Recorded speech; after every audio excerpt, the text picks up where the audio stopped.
सबै अब कन्फर्म भएपछि होममा क्लिक गरेपछि यो तपाईँको सर्र डाटा आउँछ कसलाई कसलाई भोट दिनुभयो भनेर त्यो लिस्टै आउँछ है। लिस्ट आएपछि यहाँ ब्लू कलरको एउटा लेखेको आउँछ तपाईँले गरेको ठिक छ कि ठिक छैन भनेर अगाडि बढ्नुहोस् भनेर लेखेको आउँछ। त्यसमा क्लिक गरेपछि यो इन्टरफेस आउँछ। यो इन्टरफेस आएपछि बुझ्नु कि तपाईँको भोट सक्सेसफुल्ली इन्टर भइसकेको छ। यो आएको छैन भने तपाईँको भोट आएको छैन। हजुर यो आउनु पऱ्यो ठ्याक्कै यही लोगो आउँछ। अब तपाईँको मनमा शङ्का लागेको छ नि यो आएको छ कि छैन भनेर। यो आएको छैन भने टेक्निसियन साइडमै बस्नुहुन्छ, उहाँलाई बोलाएर हेल्प माग्न सक्नुहुन्छ, उहाँले सहयोग गरिदिनुहुन्छ है त। फेरि ब्याकमा जानु न। ब्याकमा अब यो त सुरुमै हुन्छ। सुरु भयो ओके ल भिडियो भन्दै जानु। यो त हाम्रो डेमोको लागि हो है। जस्तो यहाँ अध्यक्ष छ त्यहाँभित्र गएर जे नि हुनसक्छ, जुन पनि पद हुनसक्छ, महिला कोटा पुरुष कोटा जे नि हुनसक्छ है। अब यहाँ जस्तो अध्यक्षमा एउटा मात्र के भने छ एकजनालाई मात्र चुज गर्न पाइयो।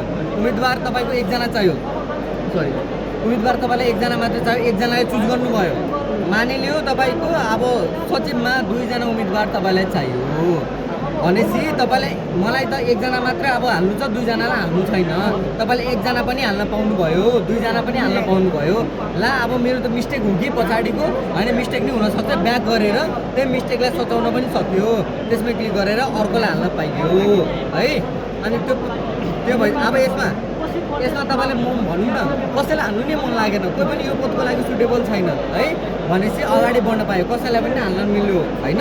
जस्तो 7वटा छ, 7वटा भन्दा बढी त्यहाँ अब भित्र गएर 10वटा पनि हुनसक्छ, 2टा पनि हुनसक्छ, एउटा पनि हुनसक्छ।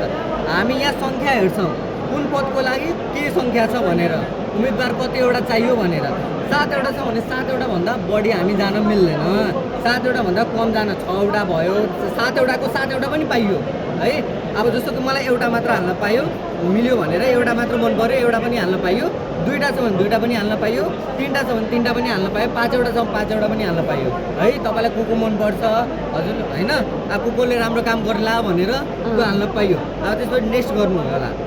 अनि त्यसपछि एउटा उम्मेदवार फेरि चाहिन्छ भनेर अब त्यहाँभित्र गरेर 2टा पनि चाहिन्छ, 3टा पनि। अब त्यहाँ फोटोहरू सबै आउँछ, नाम पनि आउँछ। त्यहाँ हेरेर तपाईँले जस्तो कि यहाँ एउटा मात्र छ, एउटा मात्र मैले क्लिक गरेर अगाडि बढेँ। अब जस्तो कि तपाईँको मनमा हुन्छ कि पछाडि गएर मेरो पछाडिको एकपल्ट अझै हेर्नु मन लाग्यो, केही मैले गल्ती गरेको छु कि यो होइनमा क्लिक गर्नु होला। पछाडि सबै सुरुदेखि नै हेर्न सक्नुहुन्छ। जस्तो यो छ नि अघि नै क्लिक गरेको 3टामा सुरुदेखि हेर्न पाइयो, रिचेक गर्न पाइयो है।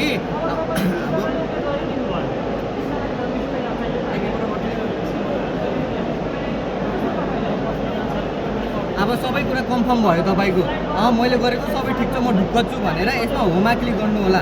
होममा क्लिक भयो भने तपाईँको भोट गइसक्यो। अब यसमा चाहिँ के हुन्छ भने तपाईँलाई कन्फर्मेसन माग्छ, तपाईँलाई हो तपाईँले गरेको ठिक छ, तपाईँ अगाडि बढ्न जान्नुहुन्छ भनेर यहाँ एउटा ब्लू लाइनमा भित्र गएर ब्लू लाइनमा लेखेको हुन्छ। अब यही इन्टरफेस आउँछ सेम टु सेम। यही आयो भने चाहिँ यही फोटो आयो भने त बुझ्नु कि मेरो भोट सक्सेसफुल्ली भइसक्यो, हालिसक्यो। यो आएको छैन भने बुझ्नु कि भएको छैन। टेक्निसियन साइडमा हुन्छ, उहाँलाई बोलाएर हेल्प माग्नु।